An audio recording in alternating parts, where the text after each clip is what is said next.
ನಮ್ಮ ದೇಶವನ್ನು ಕಾಯುವಂತ ಲಕ್ಷಾಂತರ ಯೋಧರಿಗೆ ನೈತಿಕ ಬೆಂಬಲವನ್ನು ನೀಡುವುದರ ಮೂಲಕ ಮತ್ತು ಇಡೀ ಜಗತ್ತಲ್ಲಿ ಭಾರತವನ್ನ ಅತಿ ಎತ್ತರಕ್ಕೆ ತೆಗೆದುಕೊಂಡು ಹೋಗುವಂತ ನಮ್ಮ ನೆಚ್ಚಿನ ಪ್ರಧಾನಮಂತ್ರಿಗಳಾದಂಥ ನರೇಂದ್ರ ಮೋದಿಜಿಯವರಿಗೆ ನಾವು ನಿಮ್ಮೊಂದಿಗಿದ್ದೀವಿ ಅನ್ನುವಂಥ ಘೋಷವಾಕ್ಯದೊಂದಿಗೆ ನಾವು ಇವತ್ತು ಬೇತಮಂಗಲದ ಈ ನಗರದ ಪ್ರಮುಖ ಬೀದಿಗಳಲ್ಲಿ ರಾಷ್ಟ್ರಧ್ವಜವನ್ನು ಹಿಡ್ಕೊಂಡು ಈ ಕಾರ್ಯಕ್ರಮದಲ್ಲಿ ನಮ್ಮ ಶಾಲಾ ಕಾಲೇಜಿನ ನೂರಾರು ಮಕ್ಕಳು ನಮ್ಮ ದೇಶದ ನೆಚ್ಚಿನ ಪ್ರಧಾನಮಂತ್ರಿಗಳು ಇಡೀ ಜಗತ್ತಿನಲ್ಲಿ ಭಾರತ ಏನು ಅನ್ನುವುದನ್ನು ತೋರಿಸಿಕೊಟ್ಟಂತ ಒಬ್ಬ ಮಹಾನ್ ನಾಯಕ ನಮಗೆ ಸಿಕ್ಕಿರ್ತಕ್ಕಂಥ ಸಂದರ್ಭದಲ್ಲಿ ಅವರು ಕೊಟ್ಟಂತ ಸ್ಫೂರ್ತಿ ಮತ್ತು ಪ್ರೇರಣೆ, ಧೈರ್ಯ ಇವೆಲ್ಲವನ್ನ ಆಧರಿಸಿ ನಮ್ಮ ದೇಶವನ್ನು ಕಾಯುವಂತ ಲಕ್ಷಾಂತರ ಯೋಧರು ಮೊನ್ನೆ ನಡೆದಂತ ಪಹಲ್ಗಾಮ್ ಅಲ್ಲಿ ಅಮಾಯಕ ಪ್ರವಾಸದಲ್ಲಿ ಕೈಗೊಂಡಂತ ಕುಟುಂಬಗಳನ್ನ ಯಾವ ರೀತಿ ಬಲಿಯನ್ನ ತೆಗೆದುಕೊಂಡಂತ ಟೆರರಿಸ್ಟ್ ಮತ್ತೆ ಭಯೋತ್ಪಾದಕರು, ಆ ಭಯೋತ್ಪಾದಕರನ್ನ ಹುಟ್ಟಡಗಿಸಲು ನಮ್ಮ ಭಾರತ ಯಾವ ರೀತಿ ಸಜ್ಜಾಯಿತು. ಅವರು 26 ಜನ ನಮ್ಮ ಅಮಾಯಕ ಭಾರತೀಯರನ್ನ ಕೊಂದರು. ಯಾವ ರೀತಿ ನೀವು ಹಿಂದೂನ ಅಂತ ಕೇಳಿ ಅವರನ್ನ ಶೂಟ್ ಮಾಡಿದ್ರು. ಅದಕ್ಕೆ ಭಾರತ ಯಾವ ರೀತಿ ಉತ್ತರ ಕೊಡ್ತು? ಕೇವಲ 9 ನಿಮಿಷಗಳಲ್ಲಿ 9 ತಾಣಗಳನ್ನ ಅವರನ್ನ ನಿರ್ನಾಮ ಮಾಡುವುದರ ಮೂಲಕ ಭಯೋತ್ಪಾದಕರು ಭಾರತ ಅಂತ ಹೇಳಿದ್ರೆ ಅವರ ನಿದ್ದೆಯಲ್ಲೂ ಕೂಡ ಅವರಿಗೆ ಭಯ ಬರಬೇಕು. ಆ ರೀತಿ ಸಂದೇಶವನ್ನ ಕೊಟ್ಟಂತ ನಮ್ಮ ದೇಶದ ಪ್ರಧಾನಮಂತ್ರಿಗಳು ಮತ್ತೆ ನಮ್ಮ ದೇಶದ ಸೈನಿಕರು, ಇವರಿಗೆ ನಾವು ದೇಶದ ಒಳಗಡೆ ಇರ್ತಕ್ಕಂಥ 140 ಕೋಟಿ ಜನ ನಾವು ಗಡಿ ಕಾಯ್ದೇ ಇರ್ಬೋದು, ಆದ್ರೆ ನಮ್ಮ ಗಡಿಯನ್ನ ಕಾಯುವಂತ ಲಕ್ಷಾಂತರ ಜನರ ಜೊತೆಗೆ ನಾವಿದ್ದೀವಿ ಅನ್ನುವಂತ ಮಾತವನ್ನ ನಾವು ಹೇಳ್ಬೇಕು ಬೇಡ? ನಾವ್ಯಾರು? ನಾವೆಲ್ಲರೂ ಭಾರತೀಯರು. ಇವತ್ತು ಈ ಕಾರ್ಯಕ್ರಮದಲ್ಲಿ ಶಾಲಾ ಕಾಲೇಜಿನ ಎಲ್ಲ ನೂರಾರು ಮಕ್ಕಳು ಇದರಲ್ಲಿ ಪಾಲ್ಗೊಂಡಿದ್ದಾರೆ ಅಂತ ಹೇಳಿದ್ರೆ ಈ ಕಾಲೇಜಿನ ಪ್ರಾಂಶುಪಾಲರು ಮತ್ತೆ ಉಪನ್ಯಾಸಕರು ಅವರೆಲ್ಲರೂ ಕೂಡ ಈ ಕಾರ್ಯಕ್ರಮದಲ್ಲಿ ಪಾಲ್ಗೊಳ್ಳಿ ಅಂತೇಳಿ ನಮ್ಮ ಜೊತೆಗೆ ಕಳಿಸ್ಕೊಟ್ಟಿದ್ದಾರೆ ಮಕ್ಕಳನ್ನೆಲ್ಲರೂ ಕೂಡ. ಜೊತೆಗೆ ಸಾರ್ವಜನಿಕ ಬಂಧುಗಳು ಕೂಡ ನಾವು ಪೊಲೀಸ್ ಇಲಾಖೆಯಲ್ಲೂ ಕೂಡ ನಾವು ವಿನಂತಿ ಮಾಡಿ ನಮ್ಮ ಅಧ್ಯಕ್ಷರುಗಳು ಮನವಿಯನ್ನ ಕೊಟ್ಟ ಮೇಲೆ ನೀವು ಮಾಡಿ, ನಾವಿದ್ದೀವಿ, ಇದು ದೇಶ ಪ್ರೇಮ, ರಾಷ್ಟ್ರದ ಪ್ರೇಮಕ್ಕೋಸ್ಕರ ಮಾಡುವಂತ ಕಾರ್ಯಕ್ರಮಕ್ಕೆ ನಾವೆಲ್ಲರೂ ಕೂಡ ನಿಮ್ಮ ಜೊತೆ ಇದ್ದೀವಿ ಅಂತೇಳಿ ಅವ್ರು ನಮಗೆ ಇವತ್ತು ರಕ್ಷಣೆಯನ್ನ ಕೊಟ್ಟಿದ್ದಾರೆ. ಯಾಕೆ ಹೇಳ್ರಿ? ಭಾರತವನ್ನ ಅತಿ ಎತ್ತರಕ್ಕೆ ತೆಗೆದುಕೊಂಡು ಹೋಗ್ತಕ್ಕಂಥ ತೀರ್ಮಾನವನ್ನ ಮಾಡಿರ್ತಕ್ಕಂಥ ನಮ್ಮ ದೇಶದ ನೆಚ್ಚಿನ ಪ್ರಧಾನಮಂತ್ರಿಗಳು ಯಾವ ರೀತಿ ಹಗಲಿರುಳು ಕೆಲಸ ಮಾಡ್ತಾ ಇದ್ದಾರೋ ಅದೇ ರೀತಿ ದೇಶದ ಒಳಗಡೆ ಇರ್ತಕ್ಕಂಥ 140 ಕೋಟಿ ಭಾರತೀಯರು ನಾವೆಲ್ಲರೂ ನಮ್ಮ ದೇಶ ಕಾಯುವಂತ ಯೋಧರ ಪರವಾಗಿ ನಾವಿದೆ ಅನ್ನುವಂತ ಸಂದೇಶವನ್ನ ಈ ಕಾರ್ಯಕ್ರಮಗಳ ಮೂಲಕ ಕೊಡಬೇಕಾಗಿದೆ ಬಂಧುಗಳೇ. ಇನ್ನೇನು ನಾವು ಕೊಡಬೇಕಾಗಿದ್ದೇನಿಲ್ಲ. ನಮ್ಮಿಂದ ಹಣ ಕೇಳ್ತಾ ಇಲ್ಲ ಅವರು, ಬೇರೆ ಯಾವ ರಕ್ಷಣೆಯನ್ನು ಕೇಳ್ತಾ ಇಲ್ಲ. ಭಾರತೀಯರು ಎಲ್ಲರೂ ಕೂಡ ನಮ್ಮನ್ನು ಕಾಯುವಂತ ಯೋಧರ ಪರವಾಗಿ ನಮ್ಮ ದೇಶವನ್ನ ಒಬ್ಬ ಪ್ರಧಾನ ಸೇವಕನಾಗಿ ಕೆಲಸ ಮಾಡುವಂತ ದೇಶದ ಪ್ರಧಾನಿಯ ಪರವಾಗಿ ನಾವಿದ್ದೀವಿ ಅನ್ನುವಂತ ಸಂದೇಶಕ್ಕೆ ಅಷ್ಟು ಮಾತ್ರ ಈ ಕಾರ್ಯಕ್ರಮ, ಬೇರೆ ಇನ್ನೇನು ಇಲ್ಲ. ಯಾವುದೇ ರಾಜಕೀಯ ಕಾರ್ಯಕ್ರಮ ಅಲ್ಲ ಇದು. ಯಾರು ಕೂಡ ಅಪಾರ್ಥ ಮಾಡ್ಕೊಳ್ಬೇಡಿ. ನಾವೆಲ್ಲರೂ ಕೂಡ ಗಡಿಭಾಗದಲ್ಲಿ ನಮ್ಮ ರಾಜ್ಯಕ್ಕೆ ಸಂಬಂಧಪಟ್ಟಂತ ಗಡಿಭಾಗದ ಜಿಲ್ಲೆಯಲ್ಲಿ ನಾವಿರ್ಬೋದು, ಅದೇ ದೇಶಕ್ಕೆ ಸಂಬಂಧಪಟ್ಟಂತ ವಿಷಯ ಬಂದಾಗ ನಾವೆಲ್ಲರೂ ಕೂಡ ಭಾರತೀಯರು ದೇಶಕ್ಕೆ ಏನೇ ಆದರೂ 1 ಇಂಚು ಚ್ಯುತಿ ಬಂದರೆ ಅದಕ್ಕೆ ಎದುರಿಸುವಂತ ಮತ್ತೆ ಅದಕ್ಕೆ ವಿರುದ್ಧವಾಗಿ ನಿಲ್ಲುವಂತ ಪ್ರತಿಭಟನೆಗಳಲ್ಲಿ, ಹೋರಾಟಗಳಲ್ಲಿ ನಾವೆಲ್ಲರೂ ಕೂಡ ಪಾಲ್ಗೊಳ್ತೀವಿ. ದೇಶ ಮೊದಲು, ಆನಂತರ ನಾವೆಲ್ಲ ಅನ್ನುವಂತ ಭಾವನೆಯನ್ನು ನಾವೆಲ್ಲರೂ ಇಟ್ಕೊಳ್ಬೇಕಾಗಿರ್ತಕ್ಕಂಥ ಮನೋಭಾವನೆ ನಮಗೆಲ್ರಿಗೂ ಬೇಕಾಗಿದೆ ಬಂಧುಗಳೇ. ಇದಕ್ಕಾಗಿ ಕಾರ್ಯಕ್ರಮ, ಈ ತಿರಂಗ ಯಾತ್ರೆ ಯಾತಕ್ಕೋಸ್ಕರ ನಮ್ಮ ದೇಶದ ಸುತ್ತಲೂ ಇರ್ತಕ್ಕಂಥ ಗಡಿ ಭಾಗದ ಒಳಗಡೆ ಅಕ್ರಮವಾಗಿ ನುಸುಳಿ ಬರ್ತಕ್ಕಂಥ ಭಯೋತ್ಪಾದಕರನ್ನ ಕೊಲ್ಲೋದಕ್ಕೆ ಮತ್ತೆ ಅವನನ್ನ ನಿರ್ನಾಮ ಮಾಡಲಿಕ್ಕೆ ಭಾರತ ಅಂತ ಹೇಳಿದ್ರೆ ಅವ್ರ ನಿದ್ದೆ ಕಣ್ಣಲ್ಲೂ ಕೂಡ ಅವರಿಗೆ ಭಯ ಬರಬೇಕು ಅನ್ನೋ ರೀತಿಯಲ್ಲಿ ನಾವೆಲ್ಲರೂ ಕೂಡ ಭಾರತೀಯರ ಒಳಗಡೆ ಇರ್ತಕ್ಕಂಥ ನಾವೆಲ್ಲರೂ ಕೂಡ ಅವರ ಪರವಾಗಿದ್ದೀವಿ ಅನ್ನುವಂಥ ಸಂದೇಶಕ್ಕೆ ಮಾತ್ರ ಈ ಕಾರ್ಯಕ್ರಮ ಮಾಡ್ತಾ ಇದ್ದೀವಿ. ಈ ಕಾರ್ಯಕ್ರಮದಲ್ಲಿ ನೂರಾರು ಜನ ಶಾಲಾ ಕಾಲೇಜು ಮಕ್ಕಳು, ಸಾರ್ವಜನಿಕ ಬಂಧುಗಳು, ಮಾಧ್ಯಮದ ಸ್ನೇಹಿತರು, ಪೊಲೀಸ್ ಇಲಾಖೆಯ ಎಲ್ಲರೂ ನಮಗೆ ಸಹಕಾರವನ್ನು ಕೊಟ್ಟಿದ್ದಾರೆ. ಇದರ ಉದ್ದೇಶ ಇಷ್ಟೇ, ನಾವೆಲ್ಲರೂ ಕೂಡ ಚುನಾವಣೆ ಬಂದಾಗ, ಪಕ್ಷಗಳು ಬಂದಾಗ ಅವರವರ ಚುನಾವಣೆಗಳು, ಪಕ್ಷಗಳು ಅವರು ಏನಾದರೂ ಮಾತಾಡ್ಕೊಳ್ತಾರೆ. ಆದರೆ ದೇಶ ಅಂತ ಬಂದಾಗ ನಾವೆಲ್ಲವನ್ನು ಮರಿಬೇಕಾಗ್ತದೆ. ನಾವೆಲ್ಲರೂ ಮರಿಬೇಕಾಗ್ತದೆ. ಮನೆ ನೋಡ್ರಿ, ನಮ್ಮ ಜಯಸಿಂಹ ಕೃಷ್ಣಣ್ಣ ಅವ್ರಿಗೆ ಎಲ್ಲಾ ಪಕ್ಷದವರು ಓಟ್ ಹಾಕಿದ್ರು. ಏನ್ ಮೂಡ್ತೇಣ ಹೌದಾ ಅಲ್ಲ? ಆ ನಾಯಕರು ಬೇಕು ಅಂತೇಳಿ ನಮಗೆ ಆ ಸಹಮತ ಇದೆ, ಅವರಿಗೆ ನಾವು ಅಭಿನಂದನೆಗಳನ್ನ ಈ ಸಾರ್ವಜನಿಕವಾಗಿ ನಾವು ತಿಳಿಸ್ತೇವೆ. ಈ ರೀತಿ ದೇಶ ಅಂತ ಬಂದಾಗ ಪ್ರಧಾನಮಂತ್ರಿಯನ್ನ ಬಿಜೆಪಿ ಅವರಂತ ಭಾವಿಸಬಾರ್ದು ಯಾರು ಕೂಡ. ಈ ದೇಶದ ಪ್ರಧಾನ ಸೇವಕರು ಅಂತೇಳಿ ನಾವೆಲ್ಲರೂ ಕೂಡ ಅವರನ್ನ ಸ್ವೀಕಾರ ಮಾಡಬೇಕು. ದೇಶದ ಪ್ರಧಾನಮಂತ್ರಿ ಅಂತ ಹೇಳಿದ್ರೆ ಇಡೀ ಜಗತ್ತಿನಲ್ಲಿ ಇರ್ತಕ್ಕಂಥ ರಾಷ್ಟ್ರಗಳಿಗೆಲ್ಲದಕ್ಕೂ ಮಿಗಿಲಾಗಿರ್ತಕ್ಕಂಥ ಭಾರತ ಅನ್ನುವಂಥ ರೀತಿಯಲ್ಲಿ ಇವತ್ತು ಕೆಲಸ ಮಾಡ್ತಾ ಇದ್ದಾರೆ. ಭಾರತ ಅಂತ ಹೇಳಿದ್ರೆ ಭಯ ಪಡ್ತಾರೆ ಬೇರೆ ದೇಶದವರು.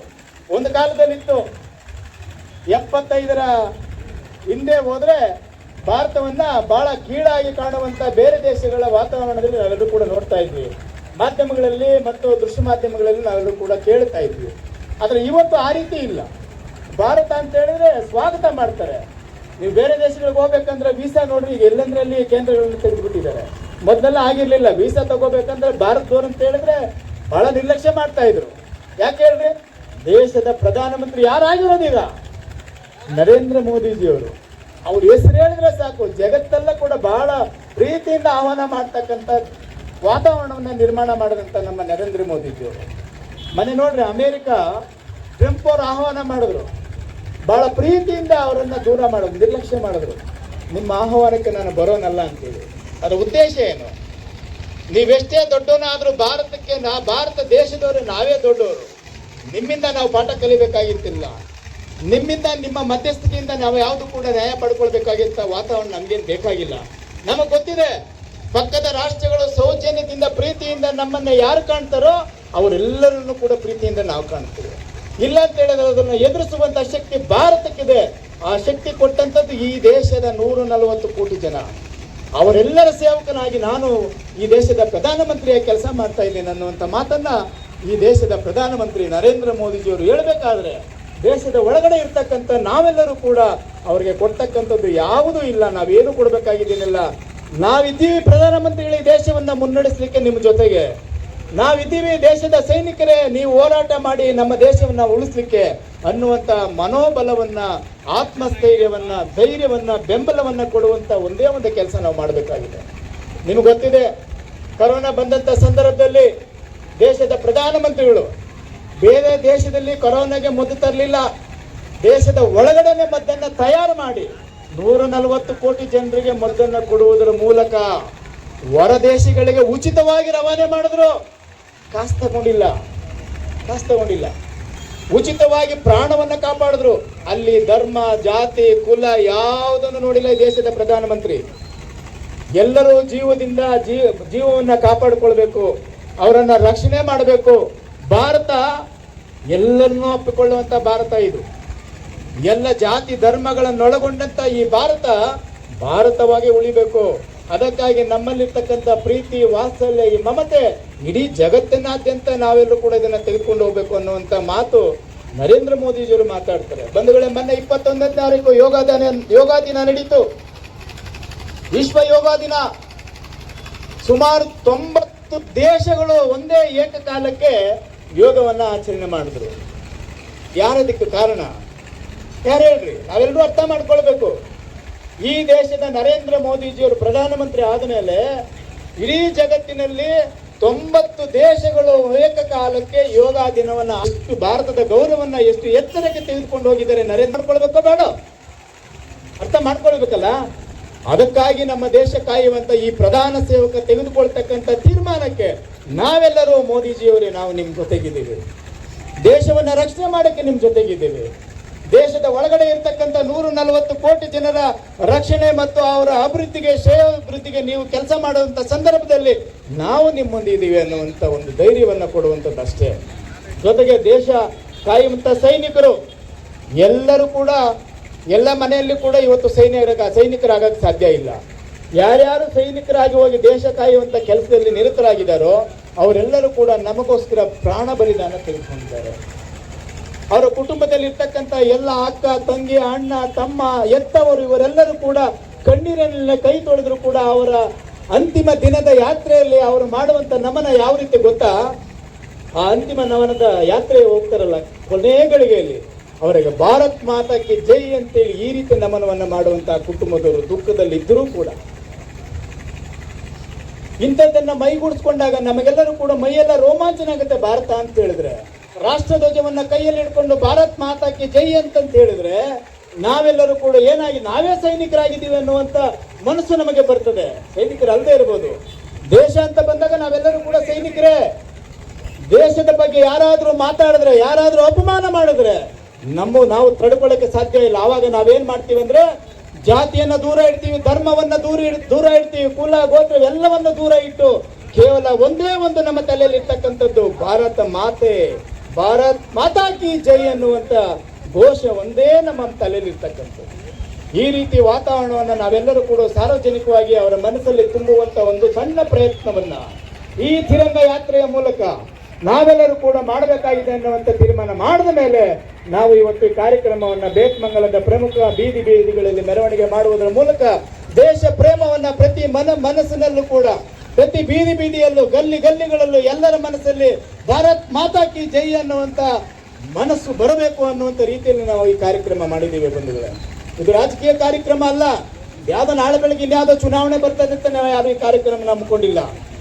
ಭಾರತ ಮಾತೆಗೋಸ್ಕರ, ಈ ಭಾರತವನ್ನ ಕಾಪಾಡುವಂತ ದೇಶದ ಪ್ರಧಾನಮಂತ್ರಿಗೋಸ್ಕರ, ಈ ದೇಶವನ್ನ ರಕ್ಷಣೆ ಮಾಡುವಂತ ದೇಶದ ಯೋಧರಿಗೋಸ್ಕರ ಈ ಕಾರ್ಯಕ್ರಮ. ಅದಕ್ಕಾಗಿ ನಿಮ್ಮೆಲ್ಲರ ಸಹಕಾರ, ಅದಕ್ಕೋಸ್ಕರ ಈ ಕಾರ್ಯಕ್ರಮ. ಅದಕ್ಕಾಗಿ ಈ ಕಾರ್ಯಕ್ರಮದಲ್ಲಿ ನೂರಾರು ಜನ ನಮ್ಮ ಕಾಲೇಜಿನ ಶಾಲೆಯ ಮಕ್ಕಳು ಭಾಗವಹಿಸಲಿಕ್ಕೆ ಅವರೆಲ್ಲರೂ ಕೂಡ ನಾನು ಈ ಸಂದರ್ಭದಲ್ಲಿ ಮನಪೂರ್ವಕವಾಗಿ ಅಭಿನಂದನೆಗಳನ್ನ ಸಲ್ಲಿಸ್ತೇನೆ. ಮಕ್ಕಳೇ, ನಿಮ್ಮೆಲ್ಲರ ಬದುಕು ಉಜ್ವಲವಾದಂತ, ಈ ದೇಶ ಕಾಯುವಂತ, ಈ ದೇಶ ರಕ್ಷಣೆ ಮಾಡುವಂತ, ಎಲ್ಲರ ಕ್ಷೇಮವನ್ನ ನೀವು ಒಳಿತು ಮಾಡುವಂತ ಮುಂದಿನ ಕೆಲಸಗಳಿಗೆ ನೀವೆಲ್ಲರೂ ಕೂಡ ಚೆನ್ನಾಗಿ ಓದಿ, ನೀವು ಅಲ್ಲಿ ಹೋಗಿ ಎಲ್ಲ ಹುದ್ದೆಗಳಲ್ಲಿ ನೀವೆಲ್ಲರೂ ಕೂಡ ಅಲಂಕರಿಸಿ ನಿಮ್ಮ ಮನೆಯವರನ್ನು ಕೂಡ ಮತ್ತೆ ನಮ್ಮನ್ನು ನಂಬಿರ್ತಕ್ಕಂಥ ಸಮಾಜ ಸೇವಕ್ಕೋಸ್ಕರ ನೀವೆಲ್ಲರೂ ಕೂಡ ಈ ಸಮಯವನ್ನು ಮುಡುಪಾಗಿದೆ ಅನ್ನುವಂಥ ವಿನಂತಿಯನ್ನು ಮಾಡ್ತಾ ಈ ಸಂದರ್ಭದಲ್ಲಿ ನನಗೆ ಮಾತನಾಡಲಿಕ್ಕೆ ಅವಕಾಶ ಮಾಡಿದ